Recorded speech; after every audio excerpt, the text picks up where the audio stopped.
Wonderful. Thank you so much for inviting me to participate in this fantastic discussion about the business of medicine. And as you all know, money matters, and we don't talk about it enough. And my job today is to talk to you about RVUs in cardiology. I know you hear the word RVU thrown around all the time, and I hope by the end of this discussion, you will be completely comfortable with the concept of an RVU. So, you know, in your employment contract, they may say that you agreed to work and generate 1,000 RVUs. And what does that really mean in terms of actual work? Just like here it says when you agree to work 100K, they're just giving you some Ks. So you just really want to understand what it means when you sign up for a certain number of RVUs. So what is an RVU? An RVU is a relative value unit.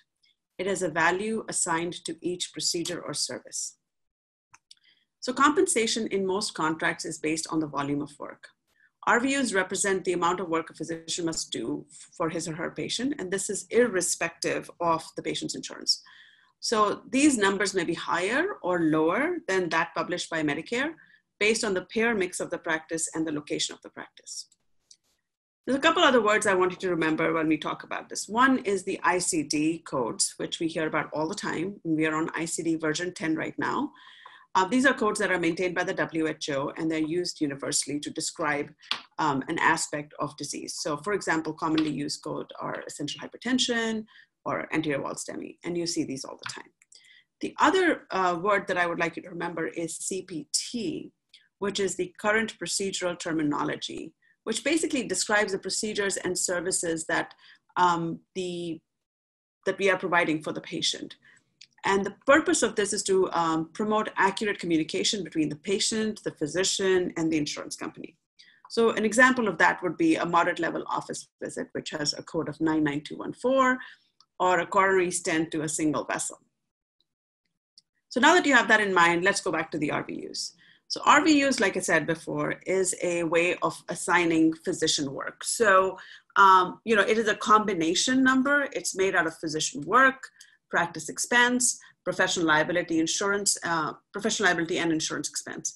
And there is a geographical factor associated with it. So for last year in 2019, one RVU was equal to $36.03. Now that is just what CMS has come up with. It doesn't necessarily mean that everybody in the country actually uses that number. So an example on your contract might say your contract states that you need 10,000 RVUs to meet your salary requirements. And a higher number to meet your bonus. And I picked the number 10,000 because MedAxiom says that's a commonly used number. So what does that really mean? It means that your salary could vary anywhere from $360,000 to $650,000 for the same number of RVUs, depending on how much you pay per RVU. So if you get paid $30 an RVU, your salary would be $300,000. If you paid $65 an RVU, your salary would be $650,000. So again, it's an important number to understand and know about. So let's look at an average contract. You know, most contracts have about 4 weeks of vacation, call every 4th weekend. So you end up working about 22 days per month. And that over 11 months is about,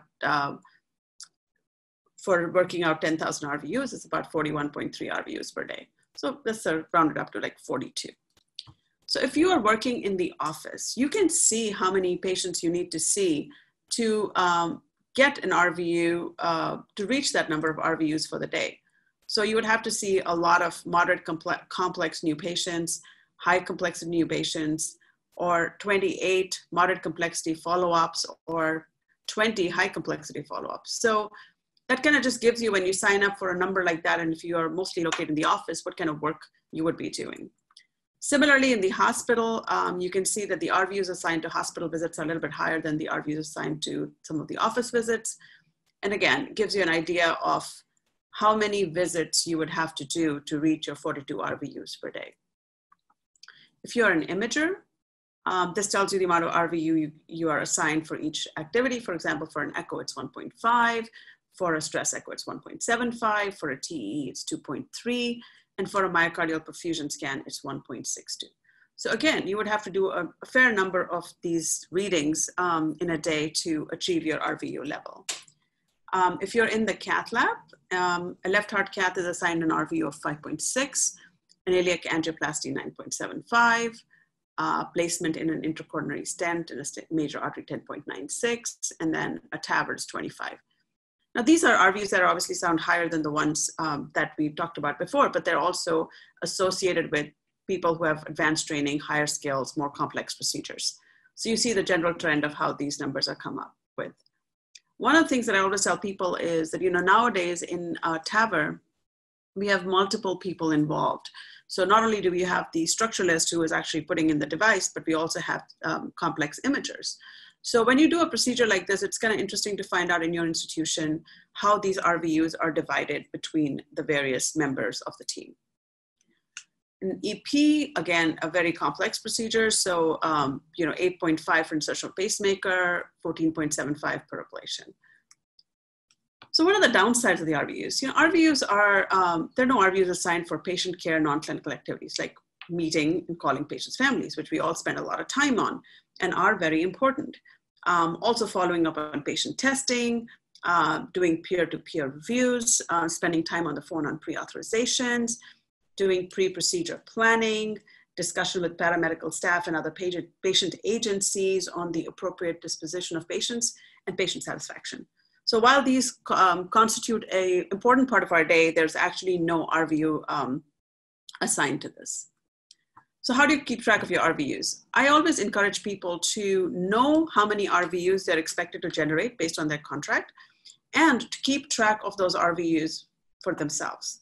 Now, there is an app that allows you to keep track of RVUs. There are actually several apps, and you can download them from the Apple or the Google store. You could also create a simple Excel sheet where, in the old days, people kept cards and kept track of their billing. This way you could just download that at the end of the day and keep track of your RVUs. The reason I say this is sometimes people will come to me and say, I thought I did a lot of work and maybe my biller didn't bill my RVUs and there's no way for you to double check. So keeping track of your RVUs for yourself, if you have that concern, is a simple way to deal with it.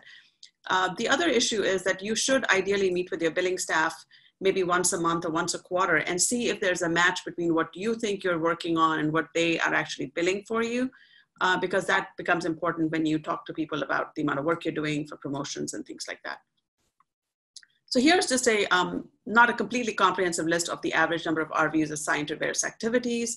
I would encourage you to take a snapshot of it and keep it handy just so that you kind of have a mental number at the end of the day about how many RVUs you generated if you are in a system that values those. Now there are certain alternatives that have been proposed to the RVU system. So there's work RVUs, and the alternative system is a time value unit. So if you compare the two, the work RVUs are uniform and defined by CMS. They don't account for non-clinical work. They're not necessarily a reflection of the work or time spent. As we all know, some patients take more time and some people take less time, and for a variety of reasons. Work RVUs are rigid. They are developed by a very complex survey mechanism, and they're universally considered unequal across subspecialties. Whereas time-valued units can be more customized.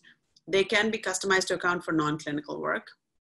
They're easy to define and modify within a practice based on what the practice's goals are. They reflect time spent. You can customize them to incentivize certain activities. They have a common denominator, which is minutes, and you can work on equalizing it better across subspecialties. So my recommendation is keep calm, read your contract. Now that you know what RVUs are, you can make those calculations and understand the amount of work that you're expected to do based on that contract. And I will be happy to answer any questions. Thank you so much. I appreciate it.